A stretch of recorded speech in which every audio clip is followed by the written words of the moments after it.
And Thursday is here. Hello there, good afternoon, and welcome to The Pulse. We're coming to you live from our studios here in Accra. We're also in your digital terrestrial TV because we are free to air. You can catch us on DSTV channel 421, Go TV channel 144. We are Joy News, independent, fearless, and credible journalism. Coming up this afternoon on The Pulse, former special prosecutor Martin Amidu breaks long silence with fresh claims that President Akufo-Addo is scheming to undermine the integrity of the 2024 general elections, giving the latest shake-up at the national security as his grounds for making the claims. We'll bring you some reactions to the latest accusations coming through from the citizen vigilante. Also, Electricity Company of Ghana agrees to restore power supply to Yilo Krobo in the eastern region after extensive consultations at a National Security Council meeting today. We have the latest for you, plus explore the security implications for the community. Ghana Journalists Association demands police protection for Radio Adan following some threats from the Adan Traditional Council threatening the radio station's reporters and the station not to cover the Asafotufian Festival. We have the latest on this matter, plus hear from the GJA. The GJA believes the imposition of restriction on the radio station and its reporters is unjustifiable. In fact, it is an affront to press freedom as guaranteed in Article 21, 1A and F of the 1992 Constitution of the Republic of Ghana. My name is Blessed Sogah. The Pulse, as always, is brought to you by Global Communities, Dignilu, Affordable Safe Sanitation. Don't forget, this afternoon, we're also streaming live on YouTube and all of our social media handles. It's at JoyNews on TV. Feel free to be a part of the show. And also, thanks for choosing us and welcome to the program.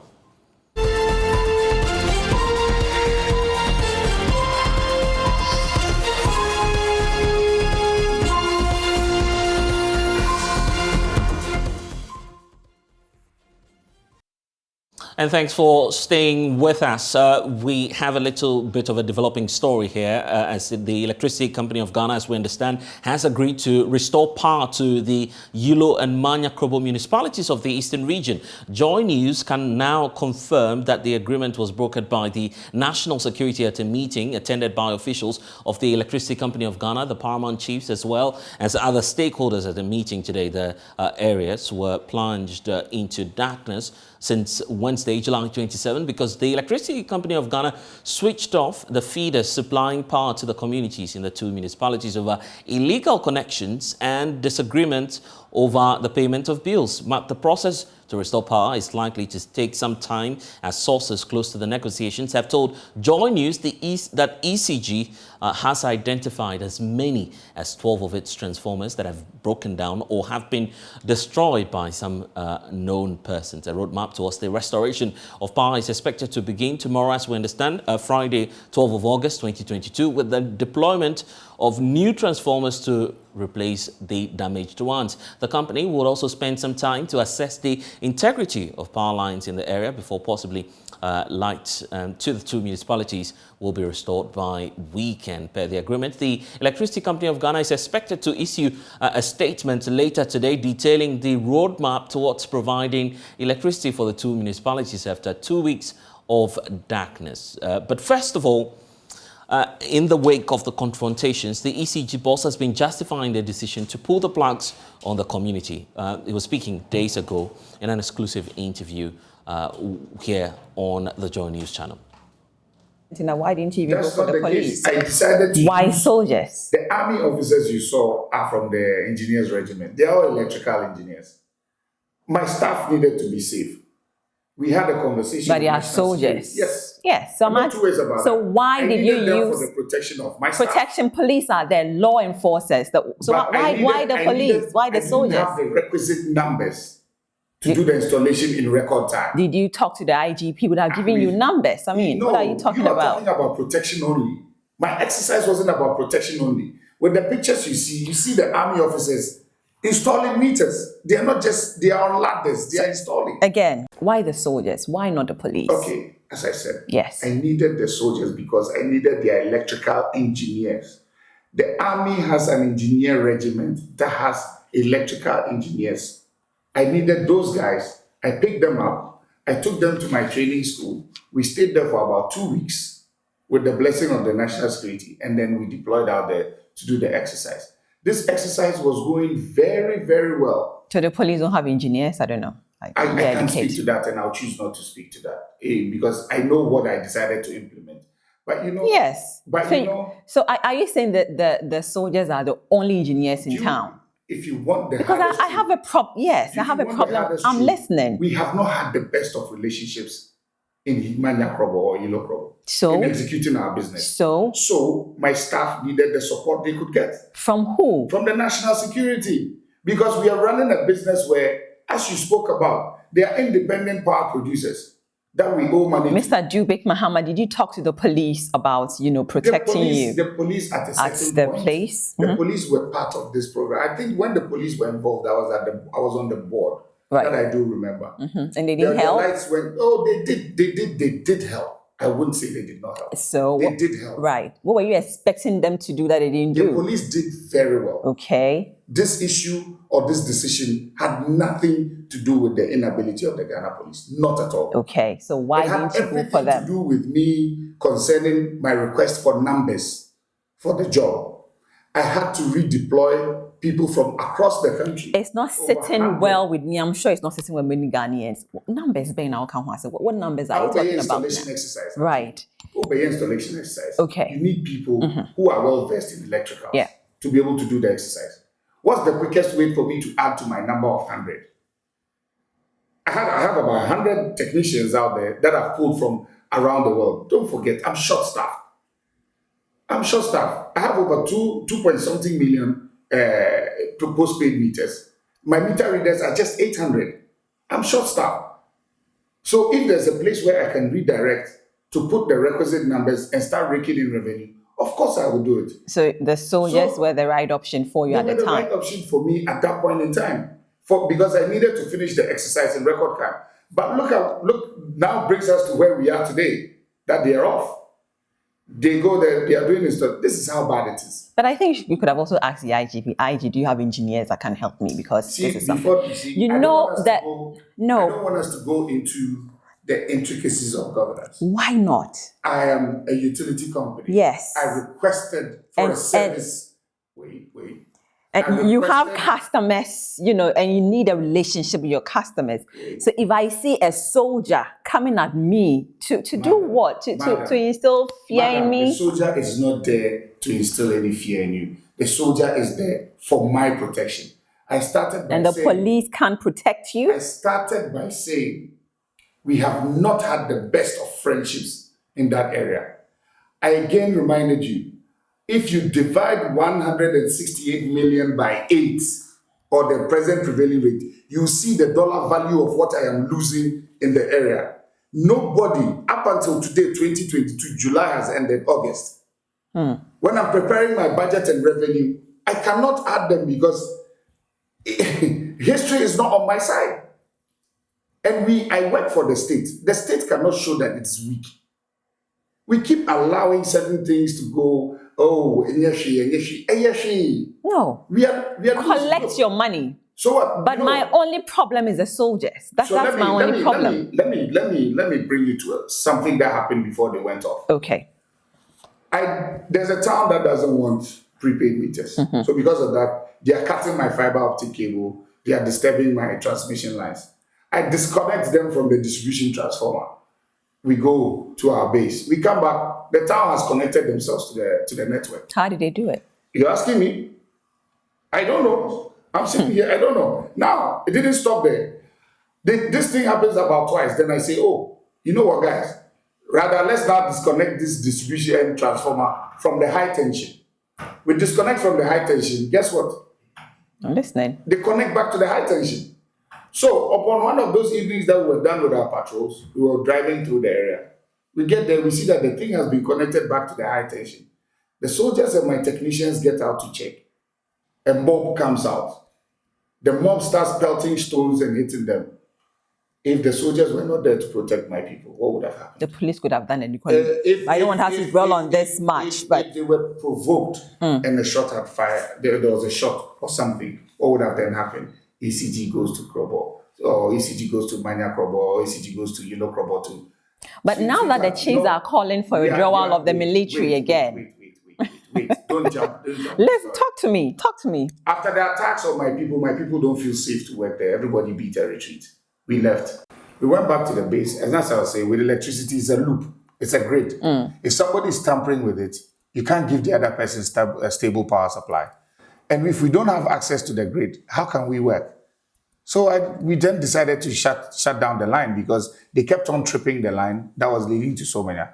So we then decided to shut down the whole feeder because we need to shut it down, come and sit down, and let's have a conversation as to the way we are going to move forward.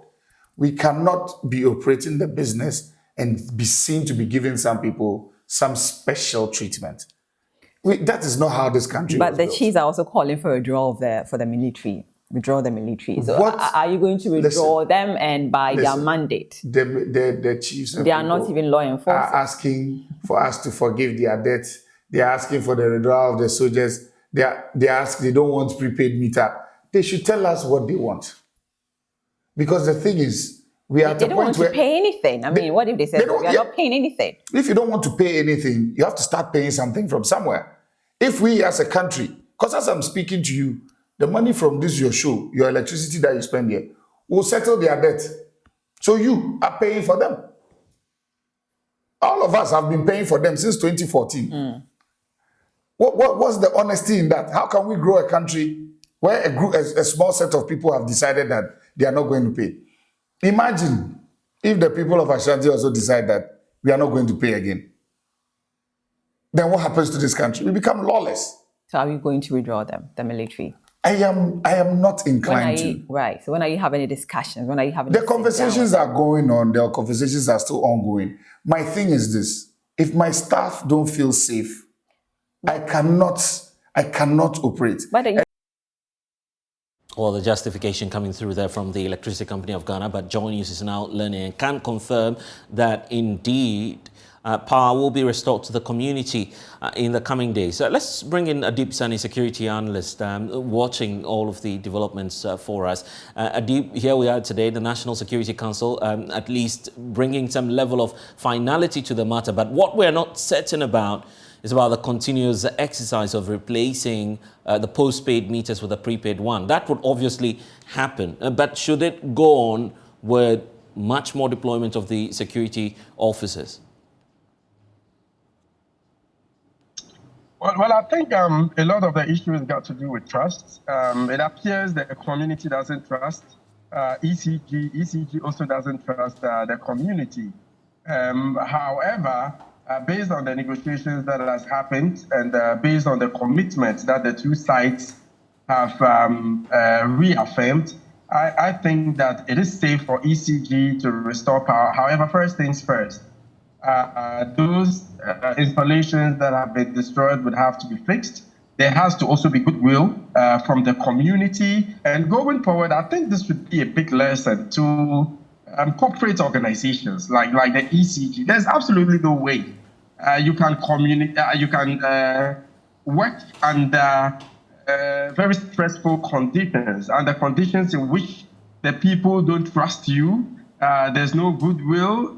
People are belligerent towards your staff because in a corporate sense, there's the need for the community to buy into whatever you're doing. Like I said yesterday on the show, I did my service with ECG in the North, NETCO, and most of the information we received at that time with respect to people engaged in illegal connections and all that was from the communities. Okay, so if you don't have the buy-in, if you are not able to engender the trust and confidence of the community in which you operate, it becomes almost impossible for you to be able to operate effectively. So I think this should be a lesson to not just power companies, but even mining companies to win the trust of the communities in which they operate. The fear is that given the breakdown of talks between the ECG and leading figures or influential figures within the community, this will be the time for the national security to bring in a different approach towards the expansion of the prepaid metering exercise in the community. What would you suggest? Well, obviously, the right things must be done. I mean, irrespective of anybody's sentiments, the right things would have to be done. Mostly, the other metering type is not always the way to go for ECG, particularly with respect to power theft and people not willing to pay bills. But once you know, your power would go off if you don't buy airtime or whatever it is called. People would always make sure that they pay for such services. That was the bone of contention, by the way. The community was not in favor of it. But now that things have been agreed in principle, I think it's there's no issues, well, there's no any fundamental hiccup with respect to ensuring that the prepaid meters are provided the people. And at least we're now seeing some intervention from the national security. Is this belated?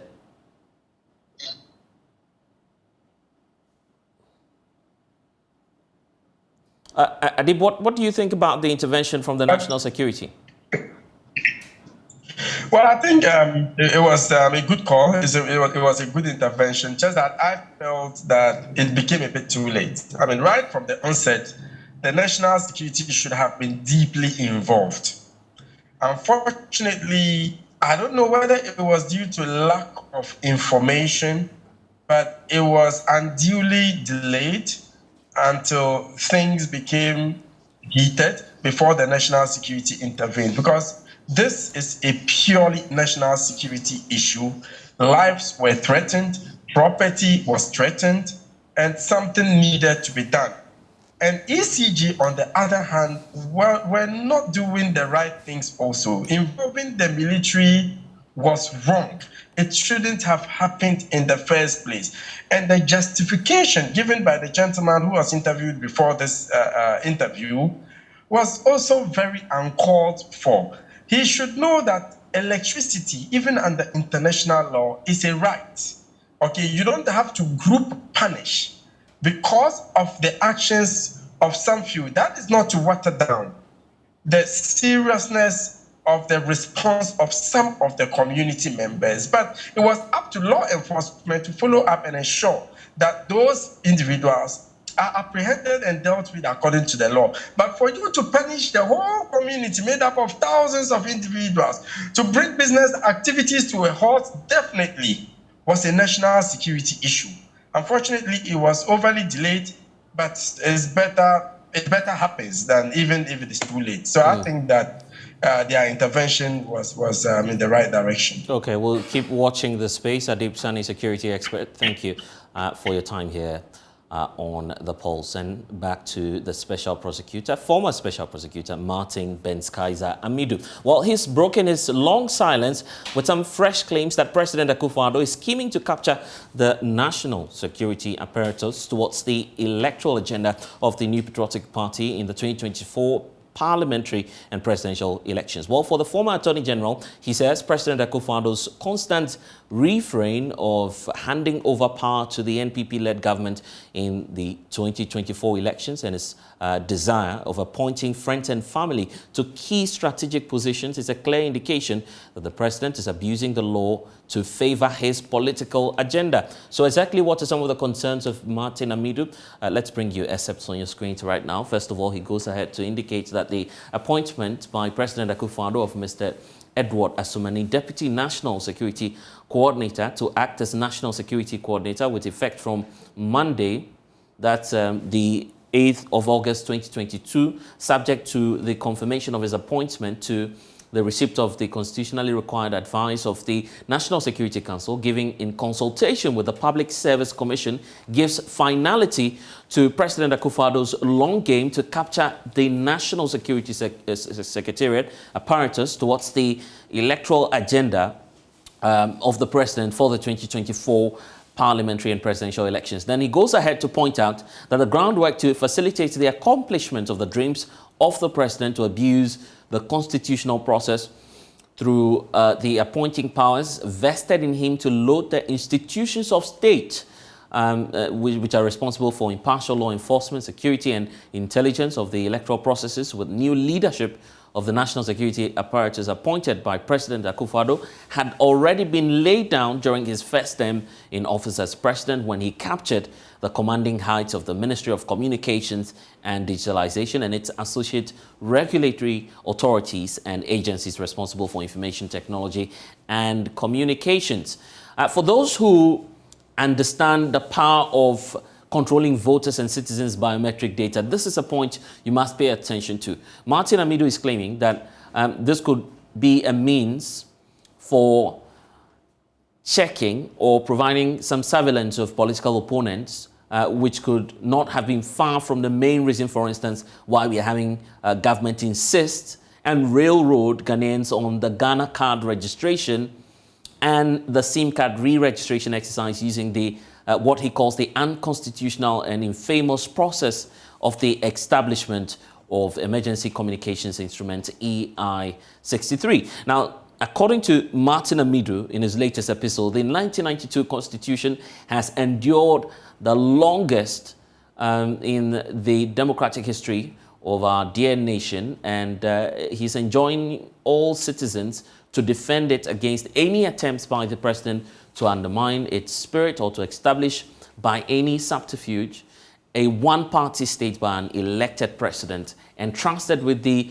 levers of power, of state power of the Republic of Ghana. And so because of this, Martin Amidu says he's breaking the long silence from public political discourse, which he imposed upon himself to call on all citizens to come together in defense of the 1992 Constitution, which will ensure that processes leading to the 2024 elections are not undermined by President Akufo-Addo and his penchant for impunity and abuse of constitutional power that may lead to the jeopardy of the Constitution that we as citizens are enjoined to protect and defend. And he says that we must always put Ghana first. For those of you wondering why Martin Amidu has issues with the president, he claims that on 3 occasions the president has insisted that his governing party will hand over to another New Patriotic Party administration in 2024. The latest claim was on North Star Radio when the president granted an interview. Listen. A lot of people are forgetting that in 2008, we almost broke the 8 then. The elections of 2008, which was the first one with me as a candidate of the MPP, I won the first round. And in fact, I was short of victory, of outright victory, by 23,000 votes. Very narrow. Very, very narrow. 23,000 votes had gone the other way wherever, and I would have been president on the first round in 2008. It didn't happen. We went to a second round, and in that second round, I lost. The MPP lost by 40,000 votes. President Mills was elected with 50.01% of the overall vote. It is the narrowest margin of victory in any presidential contest of the Fourth Republic.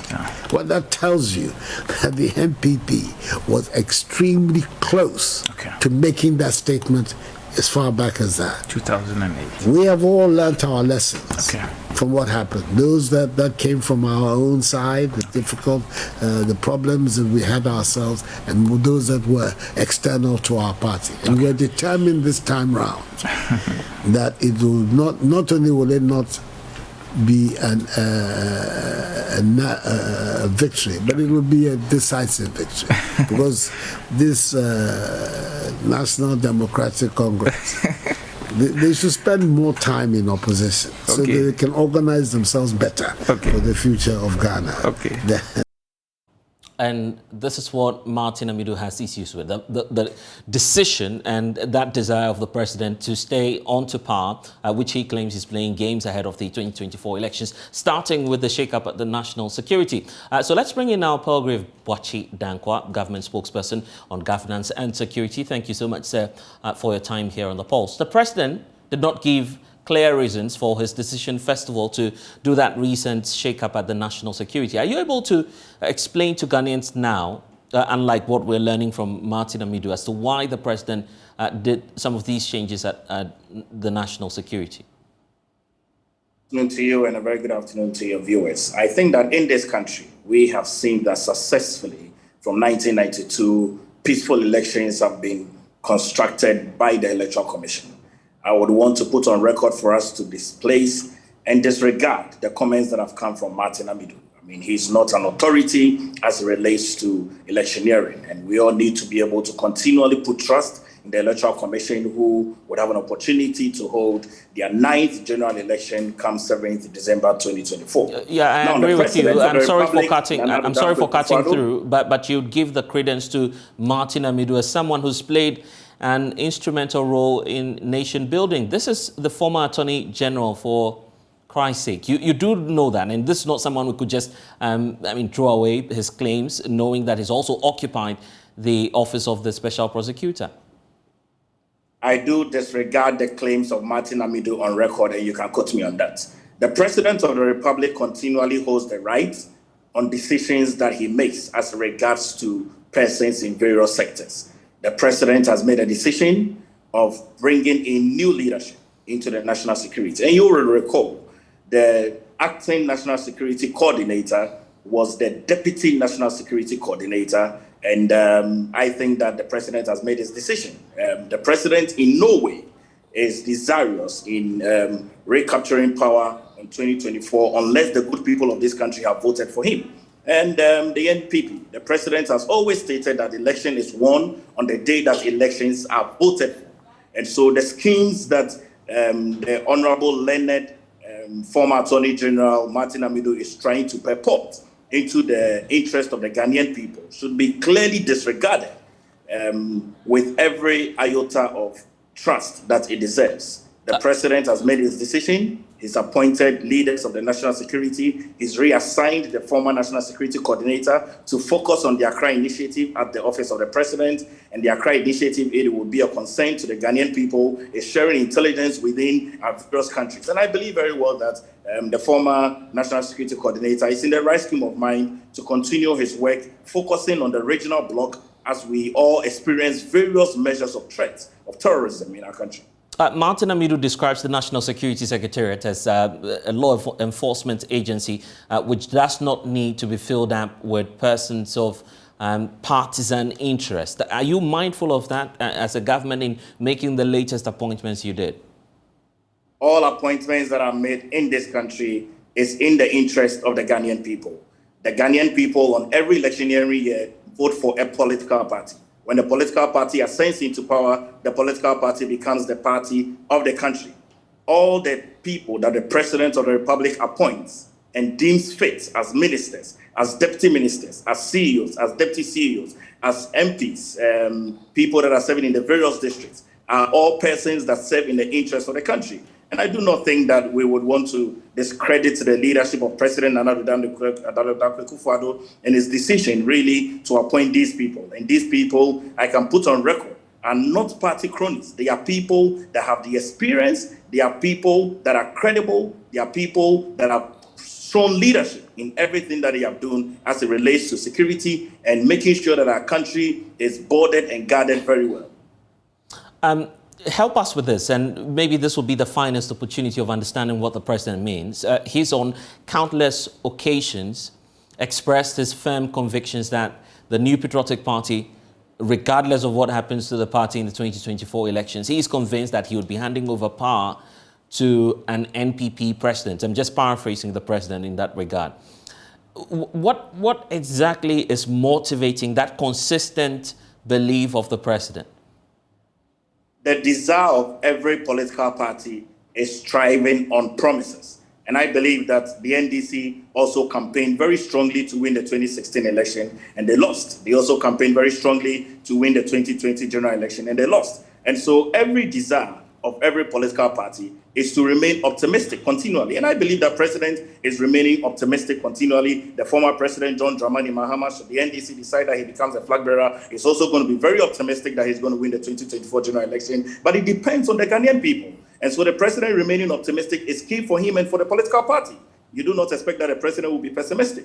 And that is what it takes for us to be able to go into the national election. That the president says that he would hand over power to the next NPP government come 7 January 2025. It behoves on the NDC to also say that, indeed, they will win the general election on the 7th of December 2024. That is what election is meant for. Election is meant for people to campaign. Election is meant for you to be able to rally the rationale of the persons behind you and make sure that your foot soldiers are energized enough to go out to campaign. And I do not think that the president is wrong to make that firm conviction and statement. It behoves on the Ghanaian people. The Ghanaian people decide that we lose the election, we'll lose the election. The Ghanaian people decide that the president has done a good work and should continue, we will continue the good work for this country. And you want us to believe that this is just a matter of coincidence, that the president is making this recent appointment. In fact, Martin Amidu goes to point to some of the critical and key state infrastructure where we have persons of clear political bias occupying. For instance, NITA. He talks about the Ghana card process, which is also being rolled out. It's strictly being controlled by government appointees. The fear is that could undermine the integrity of the electoral process going into the 2024 elections. I disregard that statement with the clearest intention that it deserves. Yeah, but I mean, when this is someone, and I'm sorry for coming through again. This is someone who's giving you a trajectory to back his claims. It's not, I mean, as simple as that for you to sit in your office and to say that it's not true. The trajectory of what Martin Amidu is stating is disproved clearly, and I will state on record. Every political leader who has ascended into the throne, the highest office of presidency, with the highest level of interest, would always vote picking persons to come into leadership and serve with them who have the interest of the government at heart. It was only during the time of President John Ajakum who brought in Dr. Indo to come and serve as the economic planning minister, because at the time there was a joint government. Every single government that has come from 1992 has always appointed people within their political party. And so that is not a statement that is disclaimed anywhere. Now, the real interest is really that these persons need to serve the interest of the country, because the political party is minimal to the interest of the government. And so the interest of the government is what is important. And I am very confident that these persons that are appointed, who have served their roles very well, are serving their roles in the interest of the country. I would want us to disregard the statement that Martin Amidu has placed, because there is no way that our government, and even the president, Nana Dankwa Akufo-Addo, or persons that are appointed at various units, are wanting to machinate the electoral commission processes of voting. I do not want to take that as a statement that we are interested in. Take a look at this. For instance, he's talking about the government railroading Ghanaians into doing the Ghana card registration. That's a fact, right? Because we're giving fresh timelines. By September, the government intends to take out anyone who has not gone through the process in terms of the SIM card re-registration exercise. For Martin Amidu, this is providing you with a very fine opportunity to monitor and perhaps try and target political opposition. It's not far-fetched, is it? There is value in the Ghana card. Why do we want to have the Ghana card? Because we want to have a single identifiable number that everyone can have from birth to death.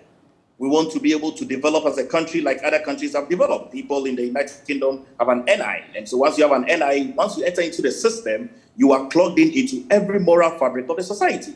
The Ghana card has your TIN number, the Ghana card has your biometric, the Ghana card has your GPS, the Ghana card has the number of taxes that you pay. The Ghana card is really the significant unifier identifiable card that every single Ghanaian must be on. And I do not think that in this country we would want to discredit persons not to have a Ghana card or persons not to have an opportunity to re-register their SIM cards. If you understand and appreciate, there are close to about 47 million mobile handsets in this country, which means that the persons that are in this country are even less than the number of mobile handsets in this country. Ghana has a population of about 8.8 million people. But if you have a mobile handset where you have other persons that are using it for non-credible means, then it's important that you streamline the system. And I think that the far-fetched allegations that are coming from the learned gentleman Martin Amidu should be disregarded at all, because it is not in any scheme whatsoever in the interest of government to see that we malign or even push any of these things towards the 2024 general election. Yeah, so what's the president seeking to do? What's the president seeking to do? The president is seeking to serve the good people of this country, as he's continually doing. The president has 2 years, 4 months to go into a national election. The MPP has prepared very well. We are preparing for our national flag bearership, and the NDC as well. Major parties are also doing that. Everybody is preparing for the major national election in 2024, which is going to give us a clearer decision towards where this country must go on. And every political party is preparing. The NDC can also prepare that they want to break the 12. Just pick up a number and then you go with it. You heard the president saying they should be in opposition for a long time, did you? Well, the NDC also would have wished that the MPP was in opposition for a long time. That is what I've said. In politics and in political party politics, it is important that as a party and even as a president, you always be optimistic to your leaders and to your grassroots. And it is not wrong for the president to state that the NDC should be in opposition for a longer time. I will make the same statement as well, that the NDC should be in opposition for a longer time, because we have seen the leadership of the NDC, the PNDC, then NDC. We have seen how many years that they had an opportunity to impact this country. And yes, still, we have seen how backward they have been. Okay, that's your claim. That's your claim.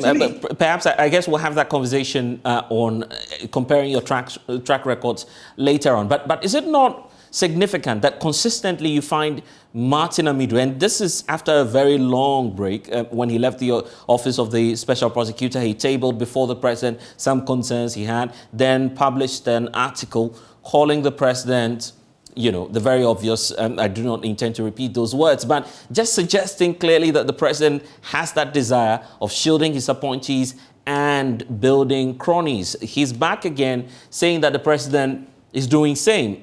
I mean, what could be informing that conviction from the special prosecutor, particularly when he served in that sensitive position? The president says he trusts his integrity and track record, for which he gave him that position, first of all. So this is someone we can trust, right? The president appointed Martin Amidu, an NDC crony, to head the office of the special prosecutor. Martin Amidu resigned because he failed to be the special prosecutor of this country. The Ghanaian people are aware of that.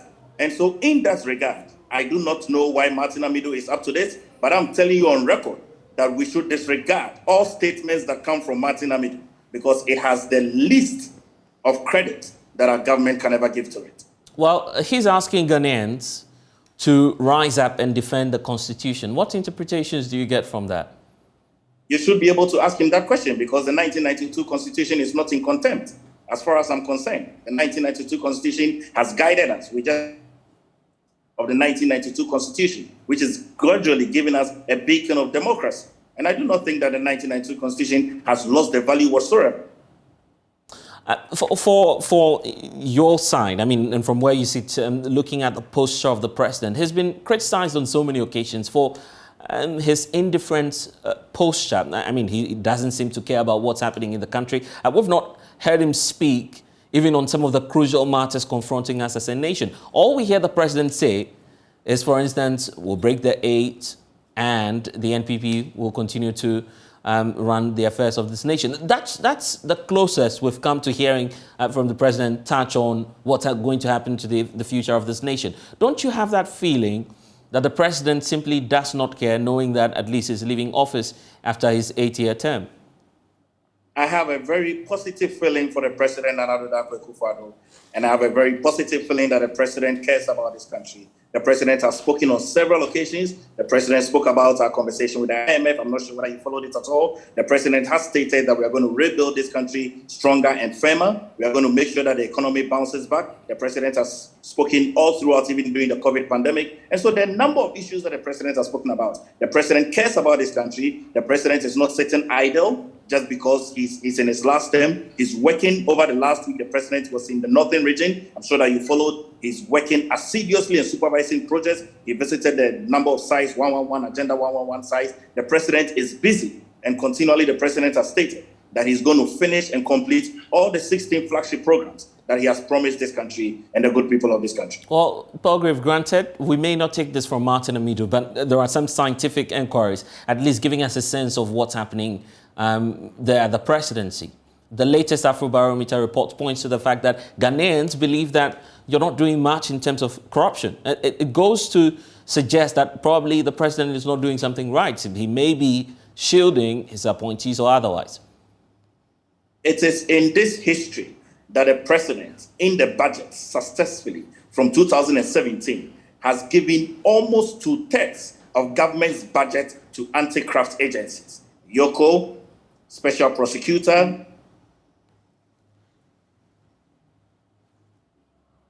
Pelgrave?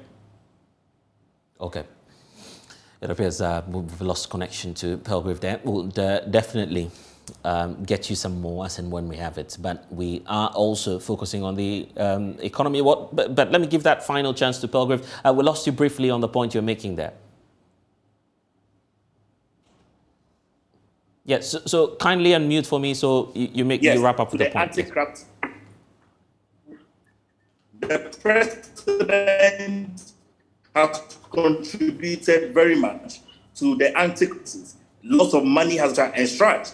And clearly, you cannot say that the president is desirous not to fight corruption. The president has stated that if persons in his government are found to be corrupt, those persons should be brought to the law. And all these persons that have been brought to the law have gone through the process, and they have succeeded. To claim that the president and his appointees have not been involved in any corrupt activities.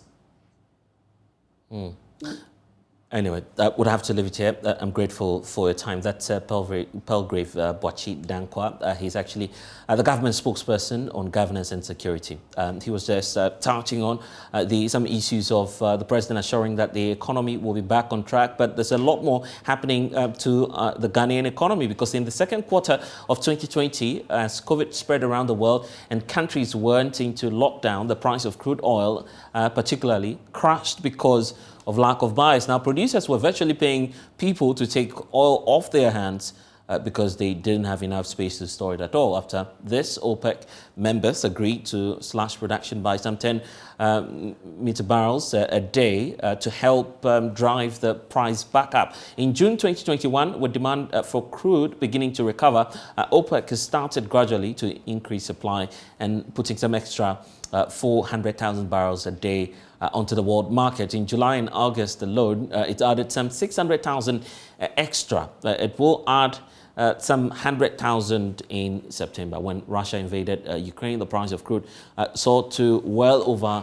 $100 per barrel because of the panic on the markets. Well, this has caused some significant rises in the price of petrol at the pumps, reaching more than $135 per barrel at the start of this year. So the implication of this is obvious. It's triggered some hikes in transport fares, and there are fears that the effects may continue. So let's have a conversation with some experts on this matter. Let me bring in Peter Tekpe, who is an energy policy analyst, joining us via Zoom. And also we'll be joined by one more expert who will be helping us with this conversation. Emmanuel Ejenim Boateng is an oil and gas financing specialist as well. He's on via Zoom. Thank you, gentlemen, for your time. Let me start off with you, Peter. Here we are seeing the trends and the likely impact on our economy. And we're also, mind you, battling the issue of the CD depreciation. What more do you have to add to that? Thank you very much. Indeed, if you look at the trend, in specific case for Ghana, we always look at the key drivers of the prices at the pump, and we say that The three key drivers are the prices at the world market, the CD depreciation, the exchange rate, and then the tax. We realize that for the tax, fortunately, there's nothing that the government can do about it. Because, government said they will not reduce it. Of course, that is where something could have been done. But if you look at the volume of it, the value is just something small, less than 3 cedis. But the two, which is the world price and then the exchange, it means that anytime we have some stability, then we are okay. But because we do not have control over these two, it means that we need to take measures to be able to, address the situation in order to avoid the price hikes and the volatility in the market. So it is very important that we look at it, because this volatility in prices and then the exchange is going to go up so far as Forex is required to import this product. Let me bring in Zayjanim at this point. The concern about the implication for the Ghanaian consumer. What will that be?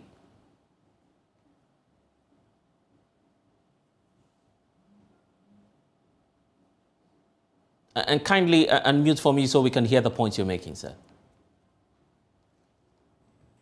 Hi, can you hear me now? Yes, loud and clear. Okay.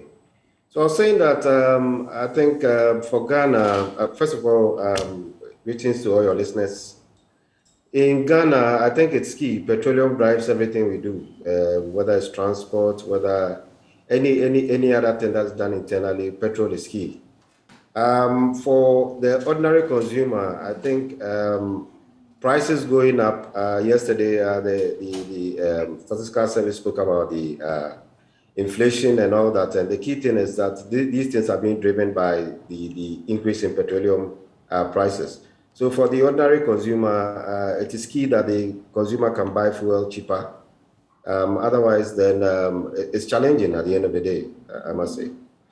I also briefly want to just add a bit to what Peter said initially, that apart from the key things, the increase in world market price, the depreciation of the currency, the FX availability is also key. For us in the financial sector, it is key that if a BDC, for instance, that's a bulk distributor, brings in petroleum products, you should be able to access the foreign exchange to pay the supplier. Otherwise, at the end of the 90-day credit period, it becomes challenging to pay. And that availability sometimes leads to a lot of challenges for BDCs. Because in some cases, they may have to extend and look for other refinancing options, which creates additional costs for them as well. But from your perspective, what's the outlook looking like? Well, generally, in terms of, that's in relation to the prices, right? Yes. Okay, so generally in terms of prices at the moment, I think we are currently in the... We'll try and raise Emmanuel briefly, but for you, Mr. Tekba, but in terms of the outlook, I guess that's what a lot of Ghanaians are concerned about, looking at what to expect in the future.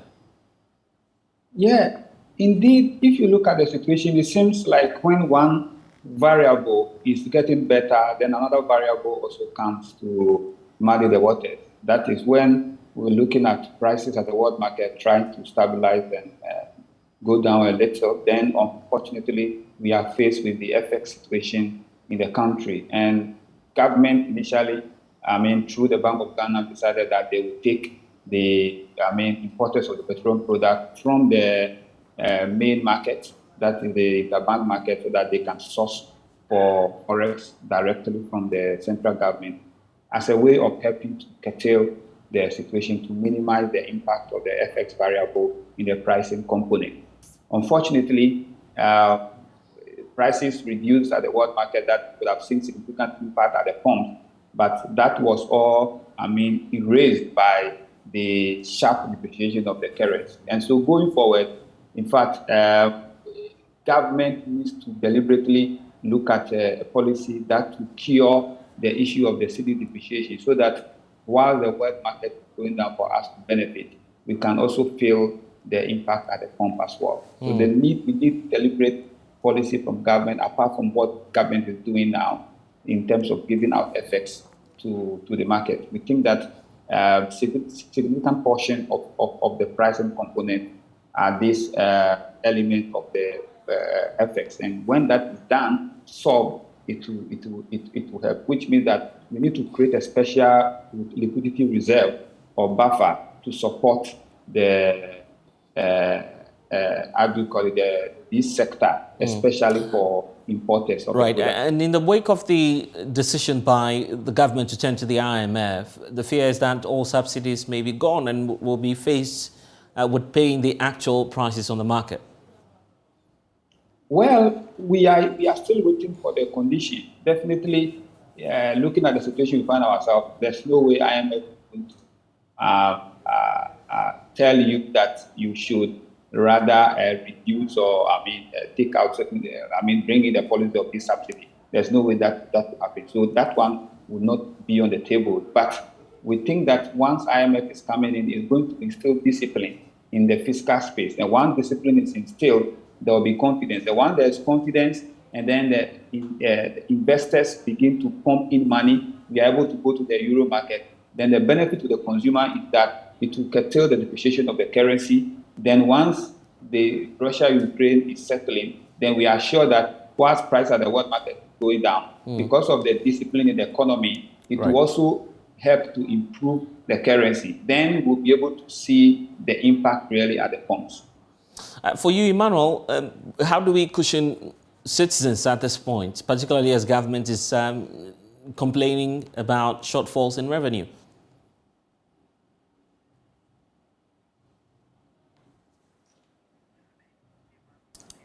Emmanuel, we seem to be having some challenges still with your lines, but let's wrap up with you, Mr. Tekpe, on the way forward. What, in terms of practical measures from government and with regard to policy, what do we do to check this? Well, so currently the situation we find ourselves now going forward, the practical solution or measure that we need now is such that we need to have a buffer in terms of reserve for this product so that we will be able to store enough to cushion us in times like this. Because the challenge we have is that when you don't have a buffer, then when you are faced with this situation, then you still have to battle with the prevailing market rate or prices. And that is where, it affects your reserve because you need more money because it is an essential commodity that you can't do without it.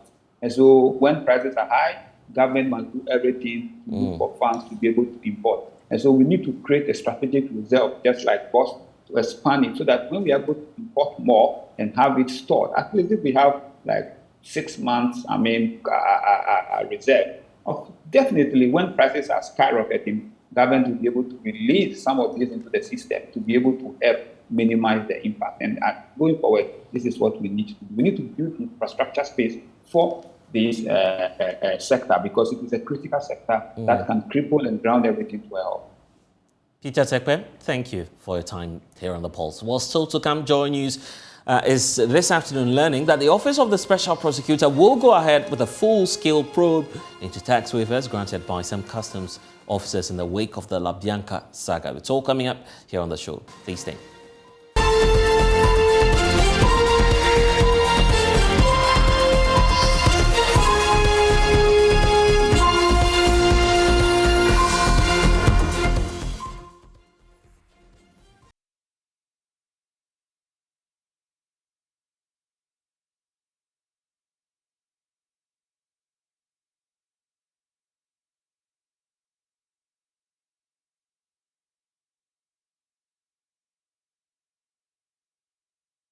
And you're welcome back. Now, JoyNews is this afternoon learning that the Office of the Special Prosecutor will go ahead with a full-scale probing to tax waivers granted by the Customs Division of the Ghana Revenue Authority to various companies. This includes La Bianca Company Limited, owned by a member of Ghana's Council of States. This probe is actually geared at terminating, if possible, and ending in some prosecution with the special prosecutor considering partnering other key state agencies to carry out this move. The move also comes in the wake of a strong pushback from the Customs Division Just get a sense from the Commissioner General of the Customs, Colonel Kwejo Damwa. Take a swipe at the Special Prosecutor, Kisi Ejabi. Very well. There's nothing in it. It's hollow. It's actuated by malice. And those who are behind it, they know themselves. They know themselves. They've tried it several times. It is not working, and they want it won't work. I'm ready for any prosecution. That's what he must do. Not to say that they should do further investigations up to 2017.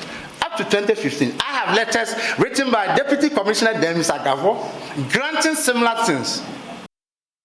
Well, we do know that the pushback is not only coming through from the Customs Division of the GRA. We also do know that the Chamber of Free Trade is also asking the general public not to be quick in running down La Bianca, which is an indigenous Ghanaian company. Dennis Amfosefa is president of that chamber. I put some of the questions to him, finding out why they're jumping to the defense of this company. Apologies for some of the challenges getting to that conversation for you. But elsewhere, a circuit court in Tamale has remanded 2 persons into police custody for allegedly stealing some Netco meters. Abdul Haq Abdaki, an electrician, and Mohammed Abdul Fardos, who's a radio presenter, are expected to reappear in court on August 18. The 2 are standing trial for stealing meters belonging to the Northern Electricity Distribution Company and for being dishonest in dealing with the company. The 2 who appeared in court today both pleaded not guilty to the charges. Counsel for the accused, Rashid Mohammed, has sought bail for his client, but His Honor Justice Alexander Owari declined the request and asked that they be remanded into police custody. Earlier, Abdul Haq Abubakar, one of the accused, had pleaded guilty to the charge, but later made a U-turn and pleaded not guilty. Speaking to the media after court proceedings, Mr. Rashid Mohammed said his client Abdul Haq Abubakar had earlier in court pleaded guilty because he did not fully understand the charges that were preferred against him. Did not insist that he pleads not guilty. I mean, it's his prerogative to enter the plea which he deems fit. If he did not commit the offense, I mean, there's no need for him to plead guilty. I believe the charges were not read out to him fully to his understanding. That was why he made an error and pleaded guilty. But upon rereading the charges to him and explaining it to him better, he understood the charge and then pleaded appropriately not guilty. Well, I was disappointed. I mean, he pleaded not guilty, and per our laws, anybody who pleads not guilty to a charge is presumed innocent until he is convicted by a court of competent jurisdiction. So he was entitled to bail. I mean, since all offences are bailable in Ghana now. But we would move to the appropriate quarters and ensure that we get bail for him. Senior counsel for Netco, Terence Nina, said in the past, Netco was interested in people being punished by fines. But with the increase and constant theft of their meters, they are urging the court for custodial sentence. The offences are quite straightforward. One is theft of meters belonging to Netco. Indeed, meters that had been fixed on the premises of our customers. And then sale of that meter to the first accused person who dishonestly received it, knowing it is stolen property. From what my learned friend said, he did not hear the charges read and explained properly to him. So in saying he was guilty, he did not probably understand what that meant. So it was a correction that the court did. If he's entitled not to have, he's entitled to change his plea. Even if he said he's not guilty, he can change it the next time we come to court. In the same way, he can say he's guilty and then he changes his mind again. So that is open. You are not, the doors are not shut on you once you take a stance. So there's nothing wrong with that procedure. And all I was just saying was just to gently urge the court to observe the initial plea that he had taken and then take note that the accused person had willfully, in my view, but that's not the same view my learned friend has. In some times past, we were interested in people being punished by a fine so that they can still go on with their normal business. But the incidence of these power thefts, the theft of meters, are such that we would at any opportunity urge the court for custodial sentence for as long as the laws will permit. More. but the court has that discretion to find the person. It's a discretion exclusive with the court. And you need to clean your surroundings or we seize your wares. That's the new strategy being employed by the Accra Metropolitan Assembly sanitation officials to ensure the highest level of compliance. The sanitation team was at the Kwame Circle livestock market today, where animals fed in filth where they are dropping, filling the drains there. Michael Ashali has more in this edition of the Joy Clean Ghana campaign. A livestock market at Circle. Animals feed in filth and the drains are choked with silt and animal droppings. The goat on the drain. Who is this goat owner? If the owner is not there, remove it. If there's no owner, remove it and go and put it in the car.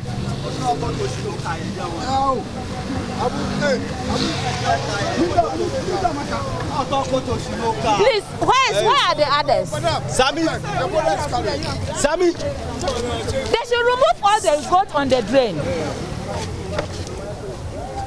Florence Kuchi is the director of the AMA Sanitation Department and she's after the owner of the shop. But no one will own up. She decides to seize the animals. And the owner was standing here, but he said the owner is not there. So when we started, so that is the tricks we wear with. When you go to a place and you cannot identify the owner, if there is an asset there, try to take over the asset. You see the owner. You see, when we start to just remove one sheep, the owner came out. He was standing here, he said he wasn't the owner. Now he is the owner. So it's very difficult. Does this really not point to the fact that the Operation Clean Up Frontage campaign has not gone down to the last person who must hear it? Master, the Operation Clean Up Frontage campaign has gone down, but it's just, what will I say, a human attitude, a Ghanaian attitude towards sanitation. That is the problem. Everybody knows what to do, but they don't want to do it. When they see you, they'll tell you they've been doing it. You see, he said they've been doing it every day. What shows that this thing, they've removed it last week? So everybody knows what to do, but everybody is refusing to do what they are supposed to do. It turns into an argument which is quickly resolved. Now, they have to clean the entire place. It's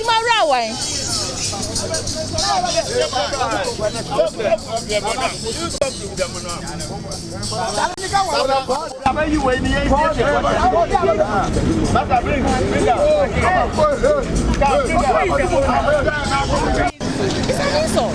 How can you be working here? This is where you eat. You sit here, you live all your life here. You only go home after 8 o'clock. And latest by 6 o'clock you are here. And you inhale this thing throughout. Why can't you keep the place neat? When you go to elsewhere, it's not like that. Why is our own different? Now, at least they seem to have gotten the notice from the AMA. They have started some cleaning works here. Desilting the drain that lies in front of them. According to the Operation Clean Up Frontage tenant, everybody was responsible for the piece of land, including drains that lie just in front of their edifice, be it your workplace or your home. And like this one, you are supposed to be responsible for this drain, but that doesn't seem to be the case.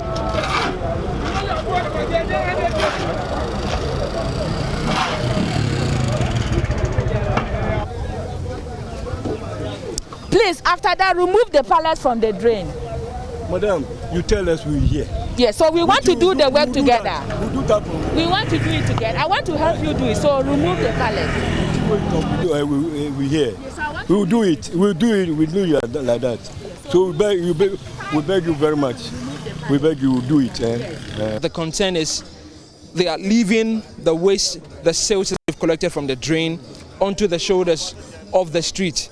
What is going to happen to this? Let's ask Asitanga, who is with the AMA, what is that going to happen? Mr. Asitanga, so this waste that you are leaving here, what is going to happen? We are not leaving anything here. Nothing is going to be left here. We are going to ensure that they are the perpetrators of the filth that they generated here, and they are responsible to collect it for safe disposal.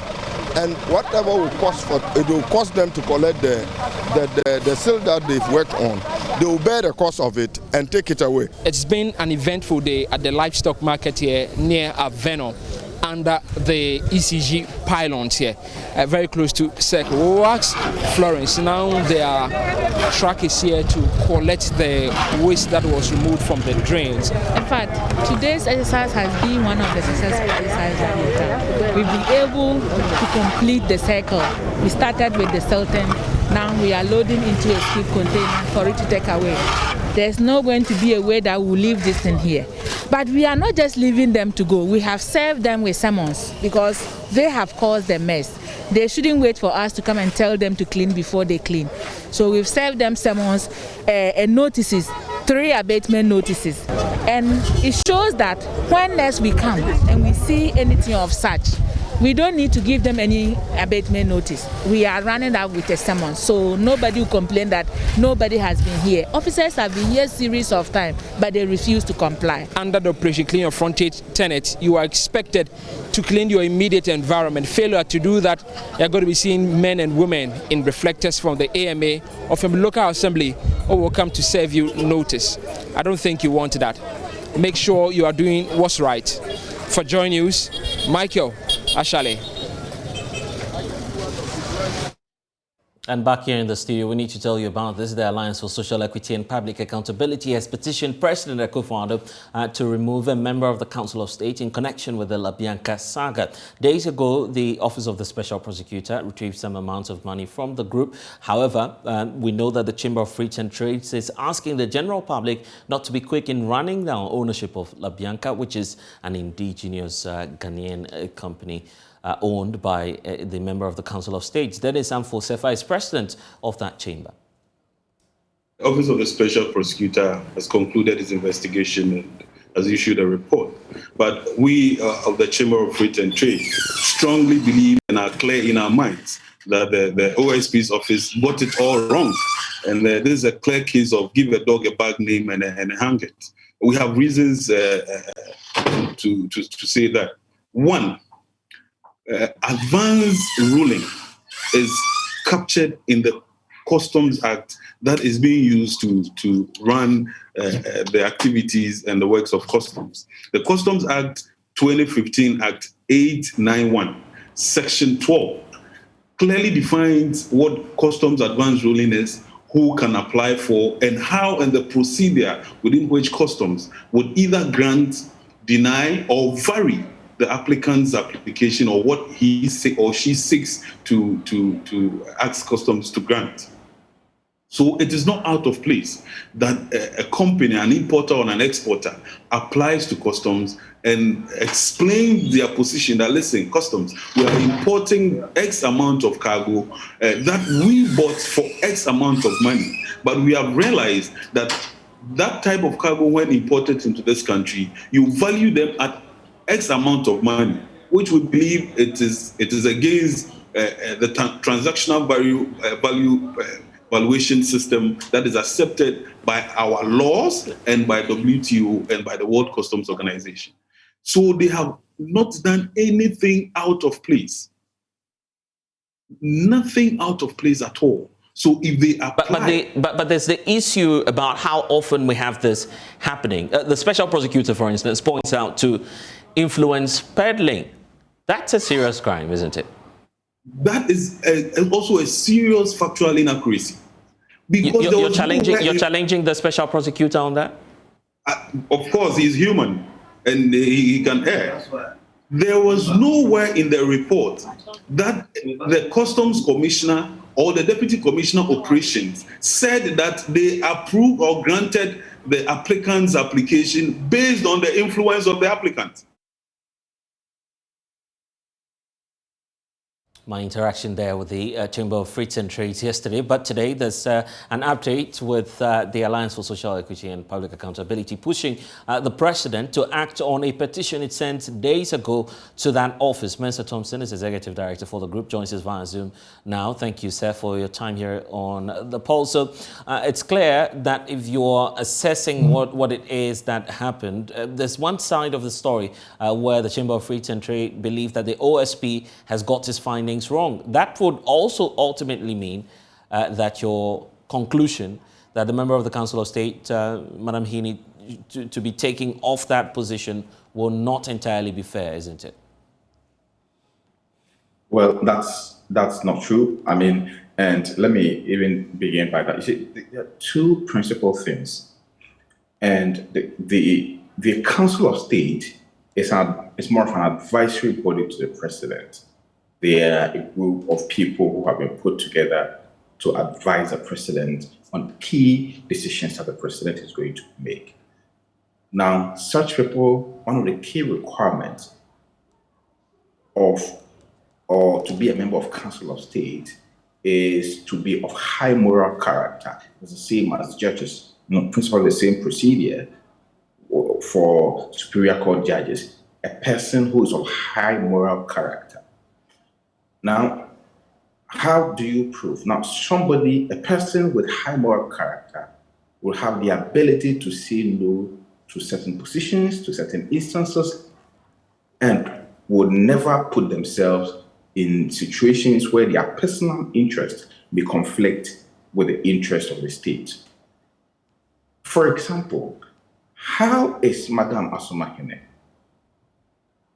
one of the largest importers of frozen food in this country, accept to sit on a board of the Ghana Ports and Harbour Authority, a position which she knows that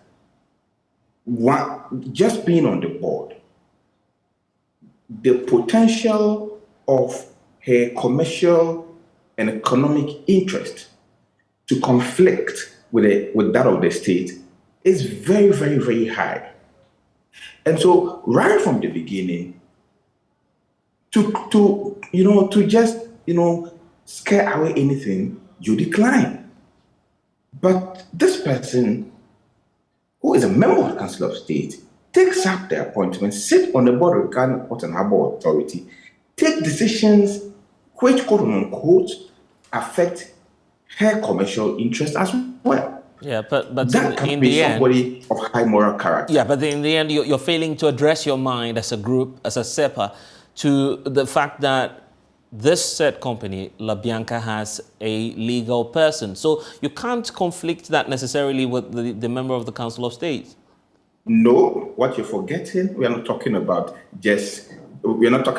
separate legal entity. Please, the principle of separate legal entity. I mean, to be fair, that's what we'll operate here. You do agree, Mr. Thompson, that the company itself stands liable to whatever finding it is that the Office of the Special Prosecutor will make. Yes, I'm coming, but let me address this point quickly. That there's issue of beneficial ownership, and that is why in times like this, issues when conflict of interest arise, the court even allows the veil of incorporation to be stripped for the beneficial owners of the company to be held responsible. And so the issue of she being separate from her company do not even come in here. But you see, the OSP has come out with a report. I mean, monies have been refunded. Now, just on the basis of the refund of those monies alone, it's a tacit admission that some things has not been done well. And on that basis, we believe that this woman may have misconducted himself contrary to the provisions of Article 89. And that's why you're being challenged. For instance, if you listen to the Chamber of Freights and Trades, they say that that's a normal practice. It's standard in their industry, where you may find the GRA undervaluing some waivers, and you later on go in for the money. There are some of them who don't even believe that LaBianca should be paying the state than 1 million cedis back to the coffers. So in view of the fact that that's an industrial practice, you may want to forgive the member of the Council of State, isn't it? No, absolutely not. You see, these people are seriously missing the point. The problem is not whether she deserved that reprieve or tax rebate or not. The problem is not whether the customs gave her a legitimate, reprieve or incentive, tax incentive or not. That is not the problem. The problem is a member of the Council of State sitting on the board of GPHA, an institution that highly interacts with the Customs Authority exchange information, have operations. In fact, in some instances, have interagency approvals on certain key decisions, because GPHA runs the port, customs is responsible for revenue collection at the port. These two people work together. And so sitting on the board of GPHA, is by extension making you a member of customs. And so it conflicts you right from the beginning. And that's why I'm saying that any person of high moral character will say, look, I can't be the highest importer of frozen food in this country and sit on the board of GPHA. I cannot do that. Okay. But she continued to sit on the board, she continued to take decisions, and she conflicted herself, and she's been held responsible. Nobody's going to have mercy on her. If she wasn't a member of the board of GPHA and these decisions had gone on, nobody would have complained. People have said, of course, she does. But right. But then let's explore what it is that you're seeking the president to do. Entirely remove her, or perhaps some punitive measures? No, entirely remove her. Now, Article 89 provides the grounds for the removal of a council of state. Article 89 clause 6 talks about, Article 89 clause 6 talks about, how a member of the council of state can be removed from office. So one of the grounds is stated misbehavior. We believe that Madame Asomahene's conduct, as spelled out in the Office of the Special Prosecutor report, constitute enough grounds for stated misbehavior. And so we have invoked that provision of the Constitution and have asked the President to, in consultation with Parliament, terminate her appointment. Okay, and we're getting indications a couple of hours ago that the Office of the Special Prosecutor would want to do an entire audit giving the alleged rot at Tema Port and Harbour. But, I mean, that would solve the problem comprehensively, right? Not simply going after one individual. And what would that change anyway? If you go after just the individual and not solve the structural problems that we have at the ports? First of all, we are not going after one individual. We are asking for the due process right to be done. There's a reason why, even at your workplace, when you are involved in certain conduct, your superiors will ask you to step aside for investigations to continue. In fact, one of the things which the Special Prosecutor has accused this woman for is influence peddling, using her influence and her relationships at the highest level of government to be able to get her way through a lot of things. And so she cannot continue to be in that same position that gives us the power to be able to influence peddle and get her way around whilst investigations are going on. And I think that option is not right. She must step aside for a thorough investigation to happen. If she's so exonerated by such investigations, she can be reinstated. But the critical question that we must be asking ourselves now is, why is one person serving as a member or an advisory, counsel to the president, and the same person sitting on the board of the Ghana Port and Harbour Authority? Are we short of competent people in this country? We don't have people to be in such positions. What really is the problem? And how come this person has two high-level positions, which, in such a way, put her personal interest, her commercial interest, in a way of the interest of the state? If the president fails to act, I'm just wondering what else he can do, because that's left to the president. There's nothing we're going to do, my brother. You see, the president must understand that this is within its, this is the signal, kind of signal which you said, to bring confidence into the system. It's the final decision rests with the president to decide whether he thinks the grounds for which we have invoked the provision of Article 89 clause 6 is enough to remove her from office. The final decision always lies with the president. All right then. We'll have to leave it here. Mensa Thompson, Executive Director for the Alliance for Social Equity and Public Accountability. On to press freedom. The Ghana Community Radio Network has described as unfortunate and an affront on media freedom the decision of the Adan Traditional Council to bar journalists from radio from covering the just ended Asafo Tufiam Festival. The council, in a letter responding to the station's concern of omission on the list of media houses, said the radio station could not mount a live studio at the events grounds, neither will its members and the chiefs grant interviews to the media network. Again, it's prohibited 3 of its journalists from entering the venue. Well, the Ghana Journalists Association is actually demanding some police protection for Radio Adam following these events. The president of the group has been addressing the media earlier today. The GJ believes the imposition of restriction on the radio station and its reporters is unjustifiable. In fact, it is an affront to press freedom as guaranteed in Article 21, 1A and F of the 1992 Constitution of the Republic of Ghana and Article 19 of the Universal Declaration on Human Rights. With all due respect, the Ada Traditional Council does not have the right or powers to impose such restrictions on Radio Ada and its staff.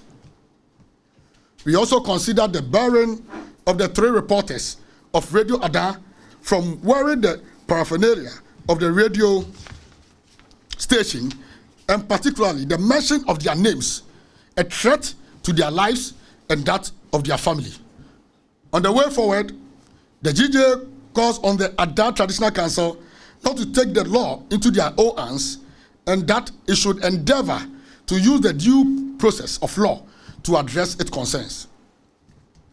The council must also refrain from actions that have the tendency to endanger the lives of the radio station and its staff.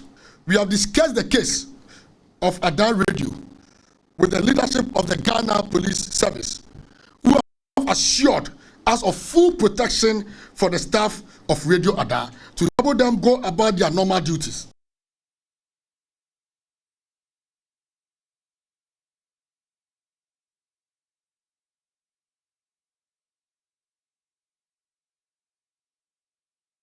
And now the skin or clothes have traditionally been used by many students to aid in cheating during examinations. In addition to these, most investigators are aware of the use of calculators, phones and watches to cheat in examinations. While a study by the Kwame Nkrumah University of Science and Technology has actually found one which eludes invigilators, and that is the use of the UV lights. Well, on Tech Test Day today, Love FM's Kwesi Debra speaks with the lead scientist, Dr. Bollard Foko, on this matter. The rise in academic cheating indicates that students are finding innovative techniques to cheat during examinations. This situation has left many invigilators and academic stakeholders wondering how students manage to cheat in exams. The study, published in the journal Educational Research International, sought to explore the techniques used by students during examinations. Dr. John Bollard Foko of the Department of Sociology and Social Work is the lead researcher. At all levels of our educational system, I think examinations are crucial. And most of the certificates that we give out, the integrity of those certificates depend on the quality of the examinations that we conduct. So examinations are central to the university education that we do. We've been interested in how students approach examinations and the strategies that some of the students use to get around some of the examination regulations, and that is one of the motivations that led to this particular study. Okay, so we spoke to a number of university students, and when we were doing the study, we spoke to those who were in final year, and they told us that before the exam, they try and devise different strategies that they use to take advantage of or cheat, if we may use that word. And one of the interesting things that they told us was that they use technology, new technology. So for instance, there are some newly designed pens that they can use to scan the question paper. So while they are writing, the question is scanning the papers, and they can then, when they ask to go to the washroom, send the questions out to someone at home to give them the responses before they come back and write. Others too use sophisticated watches that can scan the question paper so that at all points in time, even when the examiner says, "Don't take my question out," they still have access to the questions when they go. Okay, so the students are coming up with interesting techniques, including the use of UV lights. So sometimes they have a pen that can write, so the naked eye cannot see the writing, but you write on his index number or his tag. When it comes to the exam hall, we say start work, they will use a UV pen, which will then review the writing on their skin or somewhere. Then they will use that to do what? To inform their answers. So they are using different technologies to enhance the way they cheat.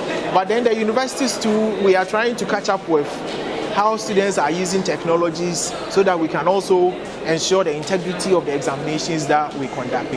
Well, the way forward is for us as researchers to always inform our policymakers so that they can make policies to improve the way we conduct examinations. So for instance, I know that KNUST, we've started preventing students from coming to the exam hall with smartwatches, because we know that when they come, they can use it to access other devices.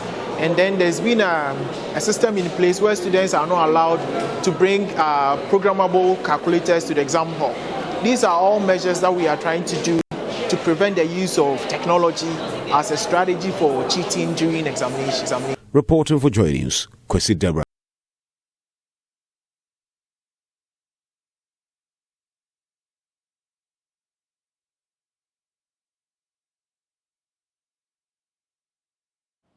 And our farmers are now reducing farm sizes due to the poor state of the road leading to the community of Wundua in the East Mamprusi municipality of the Northeast region. The community is almost cut off from the rest of the regions as armed men have taken advantage of the deplorable condition of the road to establish a presence at several portions on the road, looting and killing its users. There's more in this report by Elias Otanko. It is almost like a community under an armed blockade. Businesses have either collapsed or are struggling to survive, and farming, which is the main economic activity of the residents, is under threat. Wundua, a community near the town of Langbinsi in the East Mamprusi municipality of the Northeast region, until now used to be a vital granary in the northern sector and at the same time a booming caravan village where traders, marketers and large-scale farmers from across the country and beyond converge to buy and transport their goods. However, since 2017, the community, which was once prominent for its large-scale cultivations of watermelon and granite, has become virtually a place of constant fear and desperation as armed robbers have taken advantage of the poor state of the road to terrorize the residents. Wundua and its environments, especially Wundua, Mozo, Pasongu, and then Chilfoyiri Poanayiri, is the basket of watermelon within the municipality. Adam Majid Chimse is the assemblyman for the community who says the presence of the armed robbers on the road, which is riddled with potholes and cracked bridges, has affected every facet of socio-economic activities. But because of the poor nature of this road, farm produce, especially watermelon, are being left to rotten. Farmers who took loans, who borrow money from family members, who use their last resources as input on their farms, always cry because of the nature of the road. Post-harvest loss is one of the greatest challenges facing Wundua as a community because of the nature of the road. Businessmen who want to come to the community and buy grains cannot come because of that. Prices of commodities in Wundua is always low because as the law of economics apply, you see, when the higher the demand and then the higher the price. But the demand is very low because people who come to patronize these materials will not have ways of cutting the goods from Wundua to the market centers. Because of that, it is affecting farming activities in the community. On education, the assemblyman said, teachers were attacked on this road, and because of that, teachers who were at the school quickly applied for transfers. And because of security issues, they were moved away from the community. Currently, the junior high school, as we speak, has less than 4 teachers who are managing the school. And anytime you request for teachers, teachers will say, oh, there's insecurity on Wundua Road. In the area of health, he said, because of the insecurity issues, any medical officer or any nurse who is sent to the community, he stays there for a number of some months or getting to a year. The person say, oh, I'm told the road is not good. There are armed robbers on the road. Because of that, I have to leave the community, and they leave the community. Since 2019, the residents say the deteriorating state of the road has been rallied upon by the armed men to visit their mayhem and cause insecurity on the road by frequently emerging from the bush to loot motorists heading in and out of the community before disappearing again to unknown locations. More than 60 robberies are said to have been recorded on the road from 2019, with the latest incident reportedly having occurred 2 weeks ago, in which 2 of the 3 victims are still responding to treatment. One of the victims, Hamad Hussein, who suffered a gunshot injury to his hand, took us to the exact spot where the attack occurred for a verbal reconstruction. His mother was from hospital coming, so they got to Langbesi and then they had no meat, so they called him to come and pick him. So he went there, he picked the mother on his way to the community. He just got to this place. Then it was in the night, so one guy was on top of this culvert. He shot on him. Then another one was over there. He also shot. Then they ran with the motor and fell on this bush. So they just got up there. He got up there and ran. Inside, they chased him about 10 meters away from the scene. And then they returned back. They picked the motor. And they were standing there looking at them. They take the motor and then they move. So from there, he just looked at his body and the hand was shot. So it was wounded. The community has a CHIPS facility to provide basic healthcare services to the people. However, managers of the facility say the poor state of the road is hampering the delivery of quality services. Larry Linda is the in charge of the facility. That the road is a very major issue to the community that is affecting our health service delivery, because if there is a case here and we are referring to Langbinsi Health Center or Naledugu Hospital, the clients don't want to go, and if they agree to go, if you call ambulance, they don't want to come because of the armed robbery issue on the road. So, and even if I'm referring a pregnant woman here, because of the nature of the road, if you are calling anybody to come and assist, they will tell you that the way the road is, if I take my motor or if I take my car, if I come back, I need to work on the motor. So because of that, it's a problem. And you can see if a pregnant woman is in labor and you are referring, to sit on this motor from here to Langbinsi or Naledu is a very big issue. So, and even the labor itself is something that is very painful. And can you be on a motor traveling from here to that far distance? Zachary Fatima, a 5-month-old pregnant woman, has come to seek prenatal care at the facility. She said the bad nature of the road was a great concern to her and called on authorities to come to their aid. We are appealing to the government to come fix the road. Due to the bad nature of the road, it is always difficult for pregnant women when they are referred to Nalirgo or Langbinsi. The ambulance people are also refusing to work here.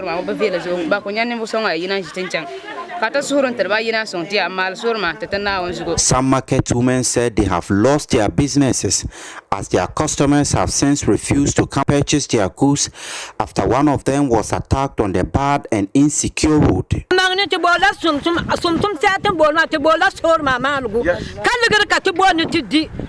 only assistance we need from them is the construction of our road.